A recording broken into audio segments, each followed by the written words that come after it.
Paris, c'était son rêve. Il y a encore 5 mois, Karine était heureuse de quitter sa Bretagne pour venir travailler dans la capitale. Ce qu'elle n'avait pas prévu, c'est qu'elle serait obligée de vivre dans une chambre minuscule avec sa fille de 20 ans. Voilà, donc bienvenue dans ma souricière. Plutôt celle de ma fille. Voilà notre petit lieu de vie. L'endroit a été refait à neuf, mais le quotidien est invivable pour la mère et sa fille. Impossible de bouger dans cette petite pièce sans avoir à déplacer un objet. Quand il y en a une qui est debout, on a intérêt à ce que l'autre soit assise, parce qu'à deux, ça va être très difficile. Donc voilà, on prépare à manger comme ça, et après, on va s'organiser sur le canapé pour se préparer un petit plateau et tout. On fait les courses un petit peu au jour le jour, parce qu'il n'y a pas la place de stocker, quoi. C'est une seule pièce et tout juste de quoi se laver. On a notre petite salle de bain. À l'intérieur, elle a à peine la place de tourner sur elle-même. On a les toilettes, donc on n'est pas obligé d'aller sur les paliers et de partager les toilettes avec d'autres personnes. C'est un vrai luxe, hein, ça. C'est rare de... C'est presque un luxe. À force de se cogner dans les murs, Karine s'est mise à douter des 15 mètres carrés affichés sur le bail. Elle a elle-même mesuré la surface et nous l'avons refait avec elle. 23, et si je vais jusqu'au bout, on a 2,45 m. On est à 7,80 m. Voilà. Moins de 8 mètres carrés, ouais, au lieu des 15 annoncés. Voilà. Donc là, la réalité vraiment du métrage, voilà, c'est ça. Voilà. Sa chambre lui coûte 520 € par mois, charges comprises. C'est 30% de plus que les prix du marché. Et surtout, le propriétaire est hors la loi. Depuis 2002, il est interdit de louer un appartement inférieur à 9 mètres carrés.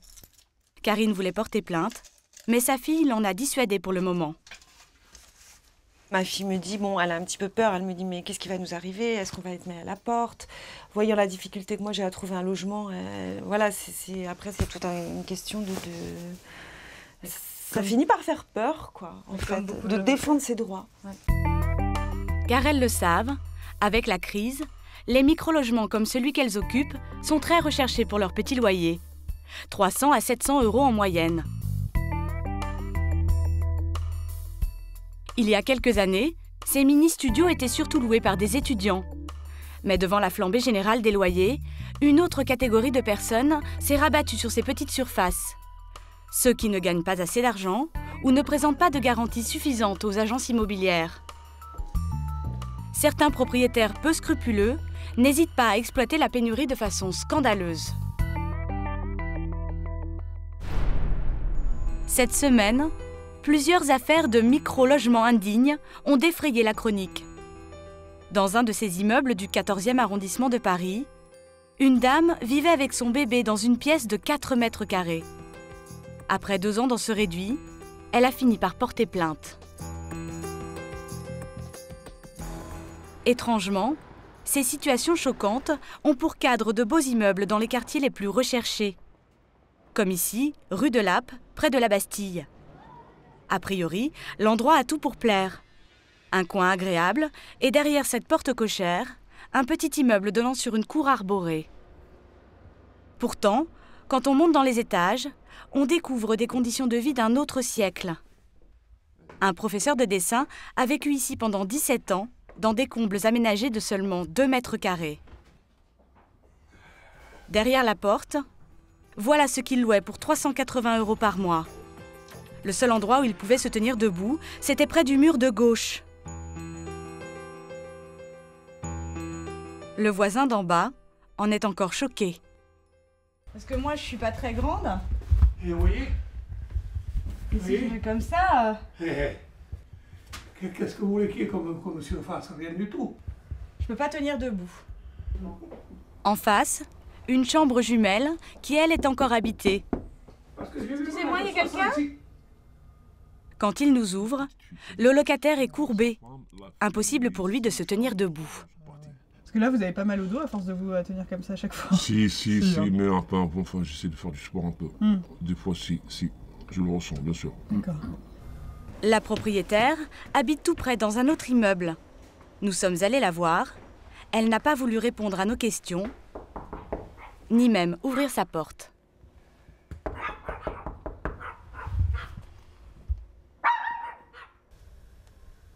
Dans le 8 mètres carrés qu'elle partage avec sa fille, Karine en a assez de la promiscuité.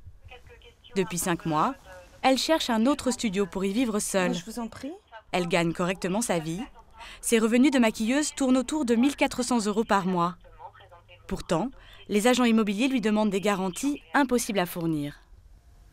Un complet de garant, je sais pas, avec une rémunération nette, on va dire, des deux de 7-8 000, là vous trouvez quelque chose sans problème. Ah oui, 7-8 000 euros. Si je trouve ça, pour l'appartement par exemple à 490 €, qui fait 11 mètres carrés, j'ai des chances de l'avoir. Encore une fois, je suis pas devin, mais ça peut être possible, quoi. Là, ça peut devenir possible. Ouais. Faute de garant solide, l'agent immobilier exige une somme d'argent bloquée sur un compte pour faire face à d'éventuels loyers impayés. Combien pour avoir ce logement, par exemple, à 490 €? Pardon? 1 an. 1 an de loyer? Ouais. 1 an de loyer bloqué sur un compte. Ouais. D'accord. Soit près de 6 000 €. Une somme hors de portée pour Karine. Mais ces exigences ne sont pas illégales. L'agent immobilier peut donc se montrer parfaitement cynique. Des femmes comme vous qui m'appellent comme ça, il y en a mais énormément, quoi, pour les petites surfaces, quoi. On a un principe qui est très simple, c'est que si c'est pas vous, c'est quelqu'un d'autre. Donc, voilà. Avec les particuliers, ce n'est pas forcément plus facile. Il faut harceler les propriétaires pour obtenir un rendez-vous. Avant de décrocher cette visite, Karine a dû laisser plus d'une dizaine de messages.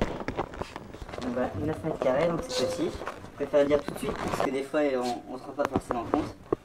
Le propriétaire en demande 550 €, charges comprises. Il y a de l'humidité, non? Les murs sont humides et défraîchis, et l'évier se trouve dans ce placard. Ah oui, d'accord. Je croyais que c'était un placard de rangement, en fait. Non, ça c'est l'évier et ça sert aussi le lavabo pour te laver les dents. La seule fenêtre donne dans une cour étroite avec un vis-à-vis très gênant. Non, c'est pas hyper lumineux, ça c'est sûr. Le coup de grâce est porté quand le propriétaire évoque le montant de la caution. Il demande 2 mois. Il demande 2 mois plus un mois de loyer. Ça fait donc 1550. Donc 1550 pour un limite 9 mètres carrés. Waouh, sans rien, quoi. C'est dur, hein? Là, c'est dur. Karine ne possède pas cette somme. L'affaire s'arrête là. Ses recherches de logement lui demandent beaucoup d'énergie, mais aussi pas mal d'argent car il faut remettre un nouveau dossier à chaque visite d'appartement. Bonjour. Je reviens pour les photocopies. Avis d'imposition, 3 derniers bulletins de salaire, relevé d'identité bancaire, près de 20 pages par dossier. Karine en a déjà déposé plus d'une centaine. Là, j'ai fait 2 dossiers parce que j'ai 2 autres visites à faire. Donc vous imaginez 2 dossiers, c'est 4,40. Alors 100 dossiers, voilà, j'en suis à 240 € de frais juste en photocopie. Mais à très bientôt. Merci. Au revoir. Elle s'est également adressée aux services sociaux pour demander une HLM. Mais ses revenus sont trop élevés pour avoir une chance d'en décrocher une. Alors, Karine craque. Il n'y a pas de soutien, quoi. Je ne suis pas non plus dans une situation de misère. Donc, je sais que dans cette démarche, je serai seule, quoi. Voilà. Je ne trouve pas de soutien, je ne trouve pas de quelqu'un qui peut, en plus de mon dossier qui est tout à fait correct, je trouve personne qui puisse m'épauler. Et voilà, dans aucun système, finalement. Donc ça, c'est pas évident, quoi. Voilà. Comme Karine, beaucoup de Français de la classe moyenne n'ont pas accès au logement social et sont obligés d'accepter les conditions des bailleurs privés. Des bailleurs qui parfois abusent de leur position de force. Nous sommes allés à la rencontre de ces propriétaires malhonnêtes. Pour les mettre en confiance, nous prétendons vouloir acheter leurs biens pour, à notre tour, le mettre en location. Bonjour. Notre premier rendez-vous est pris dans le 16e arrondissement de Paris, à 2 pas des Champs-Élysées. La propriétaire propose une chambre tout équipée. D'accord. Ah oui, il y a une jolie fenêtre. Il y a une fenêtre. Oui, ça c'est important. D'accord. C'est pas grand, mais c'est fonctionnel. Oui, c'est ça, ouais. D'accord. Elle fait combien 7,39, d'accord. C'est bien en dessous du minimum légal. Pourtant, comme nous prétendons être propriétaires, elle nous livre sans détour ses astuces pour tromper les locataires. Et vous mettiez sur le bail le nombre de mètres carrés, du coup, parce que comment vous faites? Vous mettez 9, ouais. Elle ne vérifie pas, en fait, les étudiants. De toute façon, les étudiants, ils sont des contents de trouver un logement, je vais sûr. Moi, je sais que là, j'ai la queue quand je mets en location. Vous l'avez combien, si c'est pas indiscret? 485. 485, d'accord. Très bien, merci beaucoup. Cette propriétaire n'est pas la seule à tricher pour pouvoir louer son bien. En plein quartier latin, très prisé par les étudiants, cette vieille dame vend un débarras. Et donc vous la vendez comme débarras, voilà. Mais en fait, ça se loue facilement. Ah oui, c'est ce qu'on m'avait dit quand si vous la louez pas trop cher, 350 € par mois, vous avez fait facile. Hein. Oui, c'est ça. Une pièce, sans douche ni toilette. C'est sans aucun scrupule que la propriétaire l'a louée par le passé à des étudiants. Alors du coup, la douche, il n'y a pas de douche, c'est ça? Il y a l'eau chaude. Je vais vous dire, on peut se laver. On peut se laver les cheveux là comme on veut. Ouais. On peut se laver devant un lavabo et de l'eau chaude. Autrefois, on le faisait. Maintenant, les gens veulent une douche. Ça aussi, c'est un problème. Oui. Ils peuvent aller à la piscine à côté une fois par semaine. Mais là, ils passent un quart d'heure à se laver de la tête aux pieds. Hein. Ils commencent par le bas. Ça les occupe, ça leur vide la tête, ça les défatigue. Mais je ne comprends pas. Mais les gens demandent maintenant des trucs de dingue. Vous trouvez aussi. Certains propriétaires se croient tout permis. En théorie, ils risquent tout de même jusqu'à 150 000 € d'amende et 5 ans de prison. Mais ils savent bien que la plupart des locataires n'oseront pas porter plainte. Sophie est l'une des rares à avoir eu le courage de le faire.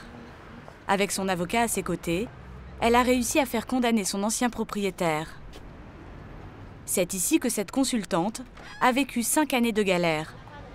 Dans un appartement microscopique, au 6e étage, sans ascenseur. C'était juste au fond, ici. C'était cette porte-là. C'était ça. C'était ici. On appelait ça entre nous le cagibi. C'était 5,78 m au sol. Je devais payer tous les mois 460 €. Un placard à balai, loué à prix d'or, dans un état pitoyable. Sophie ne peut même pas se faire chauffer un plat sans risquer de mettre le feu au mur de la soupente. Sa douche fuit constamment. Mais pendant 5 ans, le propriétaire refuse d'engager des travaux. Un jour, mon ancien propriétaire arrive et se décide enfin à refaire l'évacuation de la douche. Et il m'a expliqué que c'était à moi d'entretenir l'appartement et que lui était déjà très généreux de payer à ma place. Je suis partie directement à la préfecture. J'ai dit maintenant il faut arrêter. Mais la colère était telle, je n'ai pas eu peur. Malgré la longueur de la procédure judiciaire, Sophie attaque le bailleur indélicat. Au bout de 3 ans de combat dans les prétoires, le propriétaire est condamné à lui rembourser la totalité des loyers versés et à payer en plus des dommages et intérêts. Nous avons obtenu plus de 32 000 €. C'est un soulagement ça quand même, c'est une sacrée revanche. Revanche, je ne sais pas. Oui, c'est un soulagement, effectivement, mais vous avez le stress des 3 années précédentes. Déjà rien que le fait de gagner, d'avoir reconnu qu'il est tort, était déjà grandiose. Sophie vit désormais dans un 30 m² fourni par la mairie de Paris.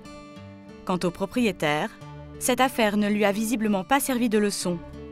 Il a déjà trouvé un autre locataire pour son 5 m² sans aucune difficulté. À cause de la pénurie de logements, les toutes petites surfaces restent un marché très lucratif. En 10 ans, leurs loyers ont augmenté de 60 %.